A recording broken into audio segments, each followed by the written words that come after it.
A graça e paz. Hoje eu gostaria de falar com você sobre a minha vida. O Salmo 8, versículo 4 e 5 diz: Que é o homem mortal para que se lembre dele? E o filho do homem para que o visites? Pois por pouco menor o fizeste do que os anjos, e de glória e honra o coroaste. Eu fico pensando muitas vezes nesse salmo. Como Deus olha para a terra. Como Deus olha para o ser humano. A minha vida. Eu nasci num lar e esse lar foi desfeito. Os meus pais se separaram, eu tinha 4 anos. Eu guardo algumas lembranças disso aí, muito pequeno. Mas eu tinha tudo para ser um delinquente, para ser alguém errado na vida. Eu fui criado com minha mãe e a minha filha caçula, minha irmã caçula, e nós fomos criados. Daí a pouco, minha mãe arrumou um marido, se juntou com ele e tal, naquela época, em 1962, foi hostilizada, uma mulher analfabeta, numa capital como Goiânia. E o meu padrasto, ele tem 2 filhos. E um deles, o Juarez, ele é 14 anos mais velho que eu, e ele foi morar lá na nossa casa. E ele ele era convertido, frequentava a igreja metodista em Goiânia, no bairro de Campinas. E ele começou a me levar para a igreja todos os domingos, na escola dominical. E eu quero, ao mesmo tempo, homenagear, falar desse homem em vida, que após a morte ele não vai me escutar. E eu tenho certeza que ele vai ver esse vídeo. Ele levou a mim e a minha irmã para a igreja. E lá eu comecei a aprender as sábias escrituras. Comecei a aprender a falar de Jesus. Comecei a ler a Bíblia. Eu ganhei uma Bíblia. E eu ia à igreja todos os domingos, na escola dominical. Eu ia à noite, eu fui aprendendo. Sei, como criança, dei muito trabalho para os professores da escola dominical. Mas este meu pai espiritual, o Juarez, não desistiu de mim. Me levava para a igreja todo domingo. Quantas vezes durante a semana eu o acordava, perguntando para ele se era domingo, se era dia de ir na escola dominical. E eu fui crescendo. E sempre indo à casa do Senhor. Com 15 anos, eu me converti. Entreguei a minha vida ao Senhor Jesus Cristo. E desde então, eu tenho procurado servir a Deus, eu tenho procurado deixar com que o molde, o caráter de Jesus possa ser visto na minha vida. Eu quero sempre ter o molde de Jesus para que eu possa me encaixar nele, no caráter, no procedimento, no pensamento e em tudo.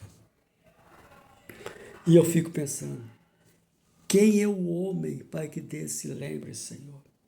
Quem era o Onias para Deus olhar para ele?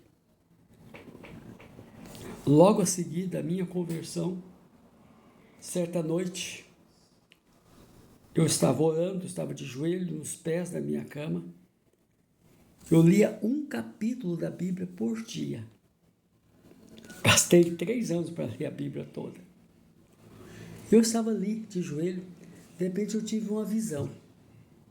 E essa visão, eu estava num lugar simples, famosa casa de pau a pique, e ali eu estava, eu olhava assim e tal, eu vi do meu lado um homem forte, na minha concepção alto, abraçado com um violão. Do outro lado, eu vi um outro homem com a Bíblia aberta, pequenininha, a capa preta, a Bíblia bem pequena. E eu olhei para ele, de repente eu olhei e falei, mas o que eu estou fazendo aqui? E acordei daquela visão. Não foi sonho, eu estava de joelhos. E aquela visão, uma voz dentro daquele meu quarto ecoou e disse o seguinte: não é o que você está fazendo, é o que você não está fazendo. Eu quero fazer de você um pastor. Naquela noite eu aceitei o desafio. Procurei o meu pastor dizendo que eu queria ser pastor, o reverendo Rui Pereira Barbosa, que era pastor da Igreja Central de Goiânia, e ele disse para mim: o que você está fazendo? Eu disse: eu estou estudando, fazendo o segundo grau. Termina, depois me procura. E eu estudei naquela época era o segundo grau, né? E procurei o meu pastor. E ele levou meu nome à Assembleia da Igreja. Ali eu tive a primeira barreira na minha vida. Porque eu era um jovem. E gostava de fazer algumas coisas. Natural do jovem, mas nunca fiz nada de errado. Procurava me santificar. Mas ali uma família disse que eu não tinha condições de ser pastor. E eu bati. E eu fui aprovado ali na igreja. Fui para São Paulo, estudei. E desde 1980 até dezembro agora eu servi a igreja metodista por 42 anos. Agora estou aposentado, estou em casa. Tive muitas barreiras na minha vida. Eu sempre era perseguido, porque eu nunca deixei que o pecado tomasse conta da minha vida e nem tão pouco daqueles que estavam ao meu redor. E eu sempre batia que pecado é pecado e nos afasta da presença de Deus. E eu fico pensando e encerro essa meditação nesse começo de tarde. Senhor, que Onias, para que o visites, um pouco menor que os anjos o fizeste, e o coroaste. Eu não tenho coroa nenhuma, foi Deus quem me coroou, de honra e de glória. Tudo para o Senhor Deus. Eu agradeço a Deus pela minha vida. Agradeço ao Juarez pelo que ele fez comigo na minha infância e adolescência. Ele ainda é vivo e ele ainda mantemos contato. Eu amo esse meu irmão. Ele é filho do meu padrasto, eu o considero como irmão. O meu irmão em Cristo e no sangue. Deus abençoe a você. Eu sou prova rica de Deus. Deus ama o homem. Deus se deu por nós.